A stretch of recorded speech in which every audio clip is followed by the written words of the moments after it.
वृंदावन धरती का सबसे आनंदमय स्थान, जहाँ स्वयं परम ब्रह्म भगवान श्री कृष्ण ने बाल रूप में सखाओं के साथ मनमोहक लीलाएं की थीं। ऐसी लीलाएं जो सामान्य व्यक्ति को तो क्या, बड़े बड़े ऋषि मुनि और देवताओं तक को मोहित कर देती थीं। स्वयं भगवान शिव भी उनकी लीलाओं को देखने अक्सर आते रहते थे। उनके इस चुलबुलेपन के इतने प्रमाण हैं जो पूरी तरह नहीं कहे जा सकते। स्वयं विधाता ब्रह्मा भी उनकी लीला में मोहित हो गए, तो आम आदमी की बात ही क्या। एक दिन गोकुल की गलियां सुबह सुबह कान्हा की पुकार से भर गईं। कान्हा उठते ही अपने सखाओं को बुलाने लगा। कभी मधुमंगल, कभी सुबल, कभी तोख, कभी श्रीदामा, कभी स्त्रोक कृष्ण, कभी ऋषभ, कभी विशाल, कभी अंशु, न जाने कितने नाम पुकारने लगा। सबके द्वार जा जाकर जैसे आज तो उन्हीं की याद उसे सताई हो, जबकि पिछली रात ही वो इनसे मिल चुका है। और यहाँ प्रातः होते ही फिर से सखाओं की पुकार शुरू।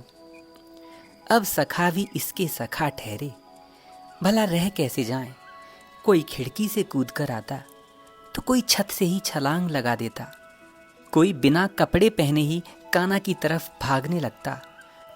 और यहाँ की गोपियाँ सुबह सुबह अपने घरों में दही और माखन मथ रही थीं। तभी कान्हा और उसके सखाओं की टोली चुपके से पहुंची अपने काम पर। किसी के घर में किवाड़ पर चढ़ गए तो कहीं मटकी फोड़ डाली। गोपियां गुस्से में कहती, अरे कनु, तुम फिर से चोरी कर रहे हो? कन्हैया मासूम चेहरे से बोला, अरे मैया, चोरी कैसी? ये तो हम सब का है, गौ माता का है। गौ माता तो मना नहीं करती, फिर तू क्यों करती है? देख, हमारे नंद भवन में बहुत माखन रखा है, जितना चाहे ले लेना। गोपी बोली, अच्छा, जब तेरे यहाँ इतना है तो चोरी क्यों करता है? कान्हा बोला, लेकिन असली आनंद तो चोरी के मक्खन में ही आता है, घर के मक्खन में नहीं। अगर मैं खा भी लूं तो कौन सा अन्याय हो गया? गोपियां सामने से तो गुस्सा करती हैं, लेकिन मन ही मन बड़ी मुस्कुराती हैं।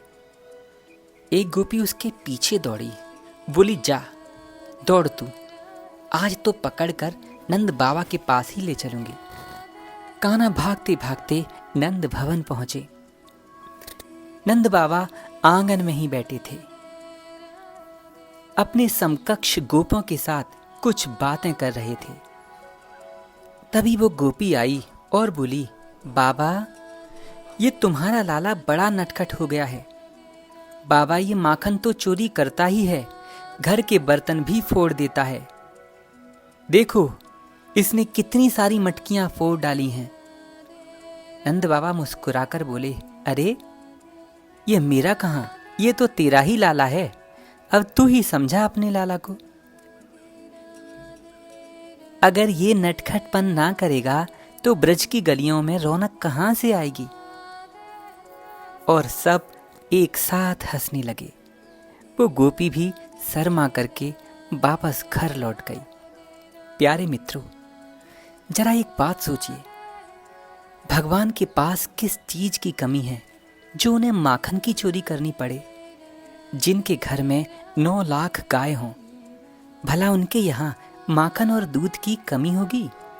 लेकिन यहाँ भी भगवान हमें एक शिक्षा देते हैं। पता है क्या? कान्हा का संदेश है, बांट कर खाओ, यही जीवन की मिठास है। दही माखन तो बस प्रतीक है, असली मक्खन है प्रेम, करुणा और हंसी। अगर हम इन्हें बांटेंगे तो जीवन भी ब्रज की गलियों जैसा आनंदमय हो जाएगा। और इसका सबसे अच्छा तरीका है सुबह उठते ही सबसे पहले भगवान की किसी एक लीला का सिर्फ 2 मिनट चिंतन करिए, उसके बाद ही बिस्तर छोड़िए। सिर्फ ये 2 मिनट आपके पूरे दिन को आनंद और प्रेम से भर देंगी। इसको भूलना नहीं। जय श्री राधे।